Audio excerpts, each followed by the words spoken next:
right, so in this week's lesson, we're going to be talking about the emotional side of playing.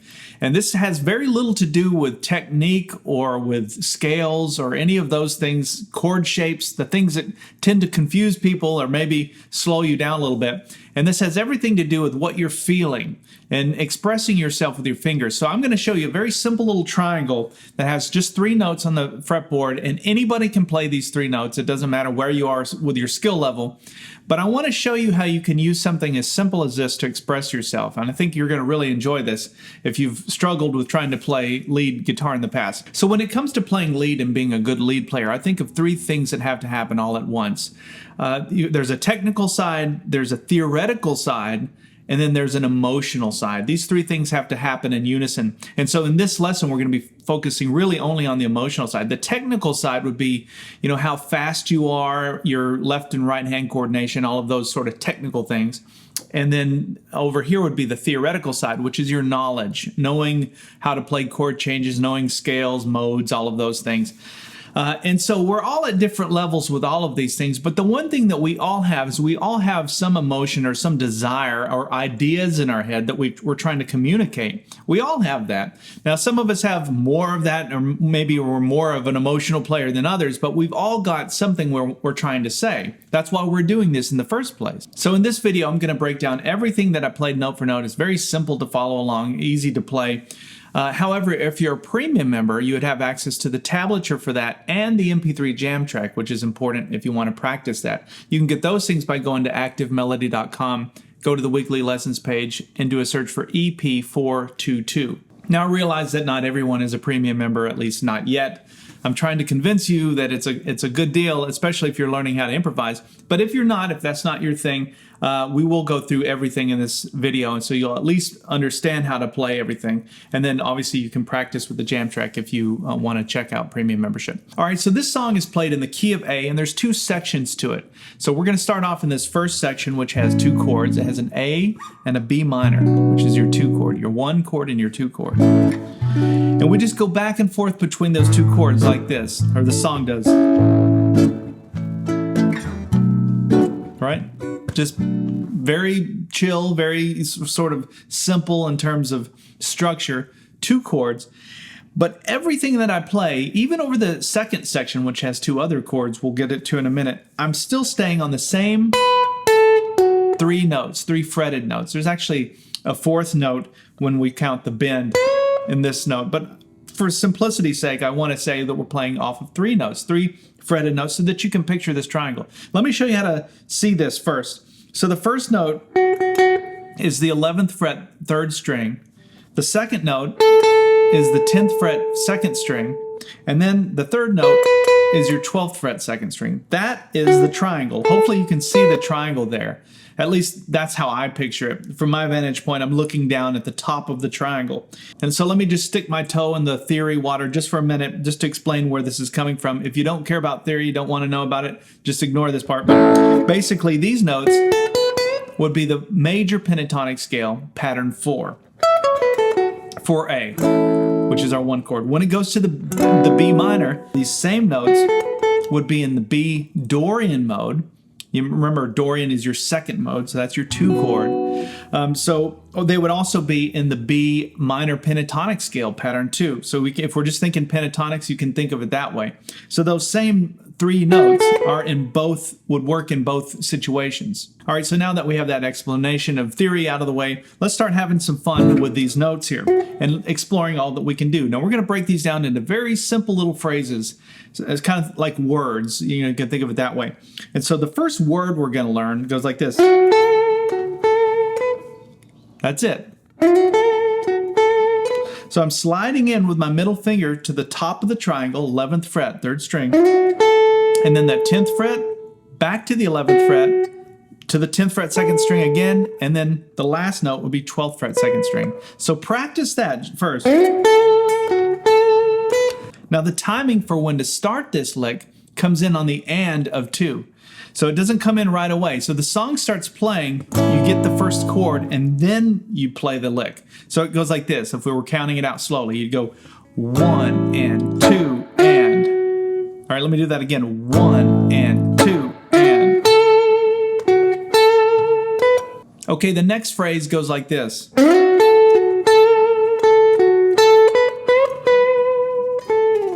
All right, same notes. We're starting on that 11th fret, 3rd string again, sliding into it. We're going back to the 10th fret, 2nd string, 11th fret, 10th, up to the 12th. Now this is where the first bend happens. So it's a full bend. And I realize that actually is a 4th note, but I wanted to just focus on this little triangle. Even though we're bending this note, we've still got the core of what we're learning out of this triangle. And then we release it and play the note without the bend. And then that last note there is 10th fret, 2nd string, and slide down. So that lick again goes like this.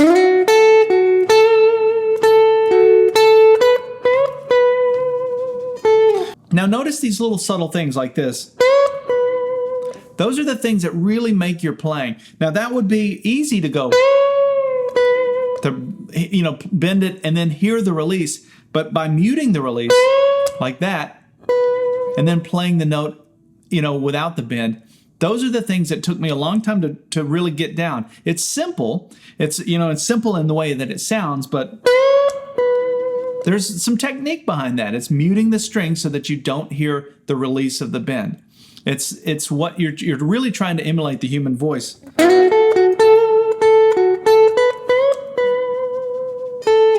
All right, let me play along with a jam track now so that you can hear those two phrases in context.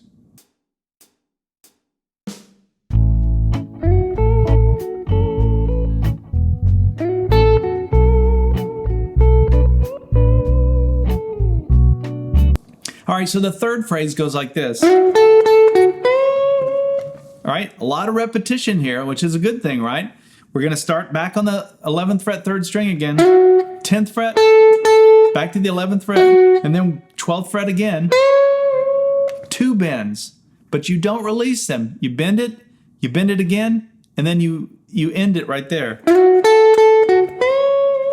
Just like that. Now you're going to have to practice ending the bend like that. And I'm just using my right hand to mute the strings. Like that. All right, so from that third phrase. And then the fourth phrase goes like this. Let me do that again.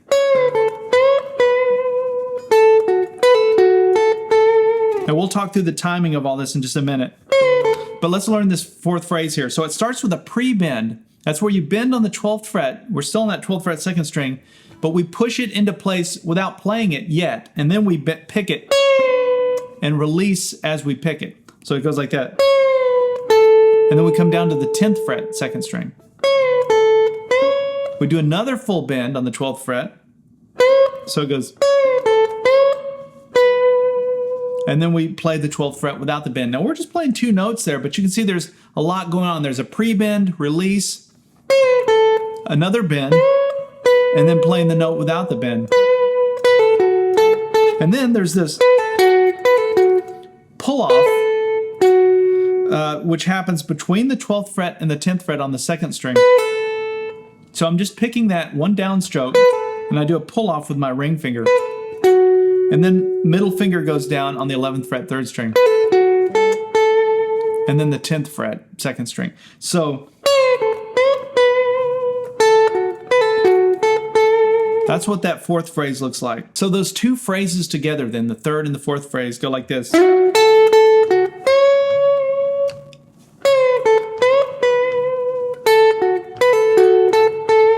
Now you come in on the 3rd phrase in exactly the same place that you come in on the 1st phrase. It's the and of 2. So the song would start back at the A, 1 and 2.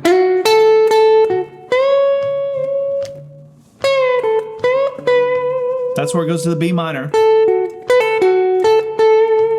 Let's play along with a jam track up to that point.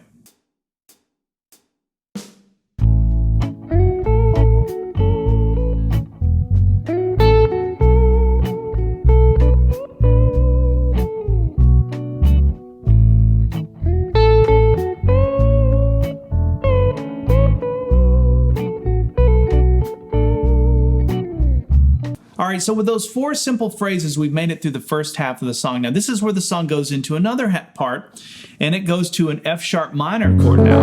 That's the next chord. And that's actually the relative minor of A. So some of your light bulbs are starting to come on and you're going, wait a minute. So, okay, F, what is relative minor again? So a major chord, every major chord has a relative minor chord. And every minor chord has a relative major chord. And the reason that relative exists is because they share the same scale. So what that means is, if I'm playing this A major pentatonic scale, like we've been doing, right? This little triangle is A major pentatonic scale when we're playing over the A chord. When we go to the F sharp minor chord, which is the relative minor of A, these same notes then transform and become the minor pentatonic scale. So hopefully you're getting what I'm talking about. You have your A major, right? And then your F sharp minor. Listen. Same notes then have a whole different feel because they sound a little more sad because they are now the minor pentatonic scale because we've changed the chord underneath them. We went to the relative minor. Remember, the major chord and its relative minor share the same scale. And that's not just the pentatonic, that's the major scale as well. If I played the A major scale when I played the A chord, I could play that same A major scale, all 7 notes, when I went to the F sharp minor, and it would transform it into the F sharp minor scale. You would just want to start on or highlight that F sharp note in the scale to make it kind of sound better. All right, so that's a little bit of theory out of the way. Sorry for doing that. I just wanted to clarify where some of this is coming from. Let's get back to our little bass here, or our triangle.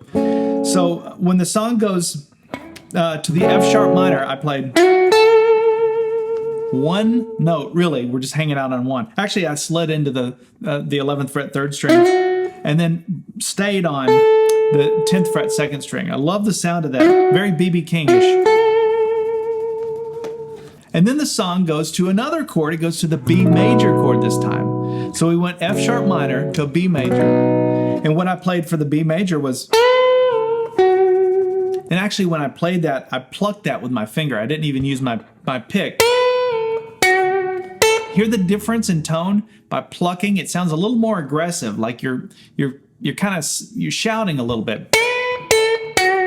I don't know. To me that had that kind of old school, Chicago blues kind of vibe, Albert King-ish.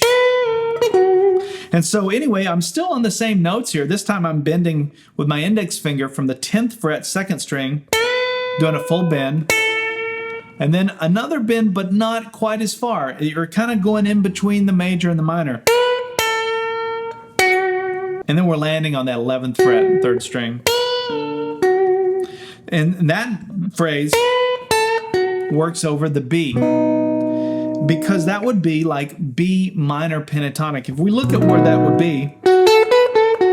be like pattern 2 of the B minor pentatonic scale. Pattern 1,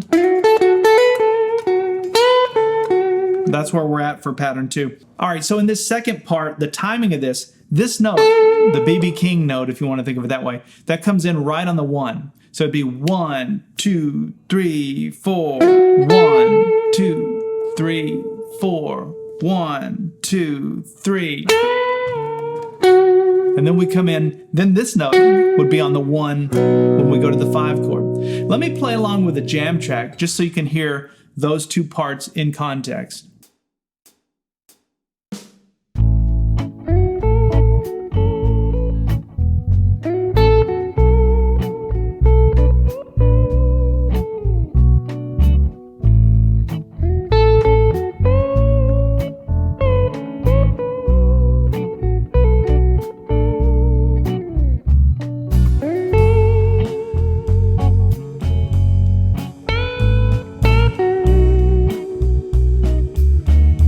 All right, so I love this next part because it's really emotional and it's got that kind of Albert King vibe.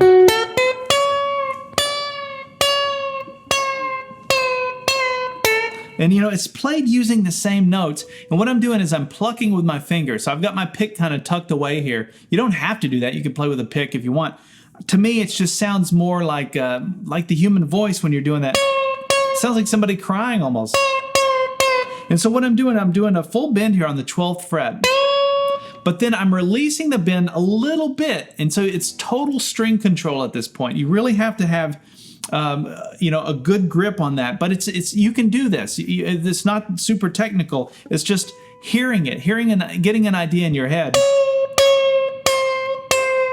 Hear that note? That's kind of like in between the two, but that would be what it would sound like if you were screaming that part or wailing that part with your voice. And so I'm just trying to emulate that.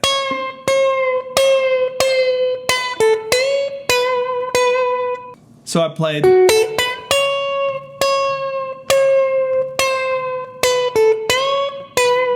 Right, that's the first part. And I think I did 4 of them.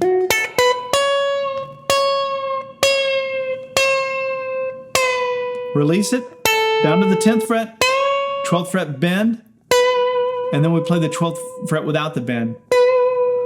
And then after that, to conclude the phrase, I went.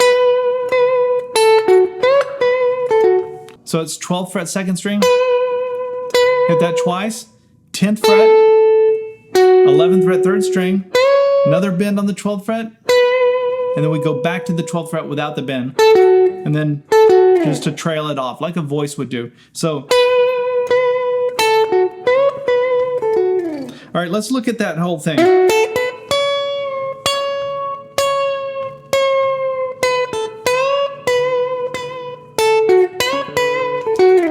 Now, again, you can use your pick for that, or you can use your finger. There's no right answer for any of this. I'm just showing you what I did to give you ideas. Okay, and then the last part of the song, it goes back to the A, and then it goes D, E, back to the A. So it's 1, 4, 5, 1. And I just went in the same area here and went.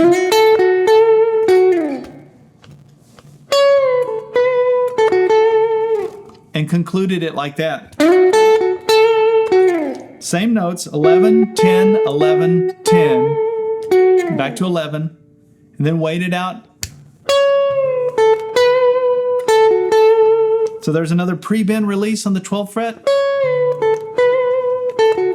And that worked over the D, E, A, because it's all in the key of the song. So we're not trying to follow the chord changes or any of that. We're just trying to play in the key of the song. So the song would be in the key of A, and so all of these notes then are going to work because we're playing A major pentatonic.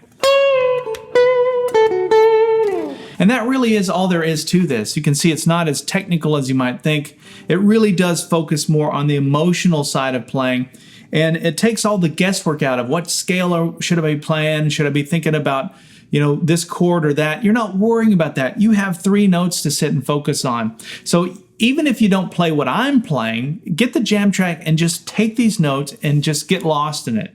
You get lost in playing over the chords and just, playing bends and vibrato and all of those things that make your playing sound more emotional and give you the dynamics. That's how you get your sound. Your sound doesn't come from scales or theory. Your sound comes from your own way of interpreting all of that and what you can do with your fingers. So hopefully that's giving you some ideas. I'm going to back up and play through this one more time so you have one final version of it, and then we'll see you next week for something new.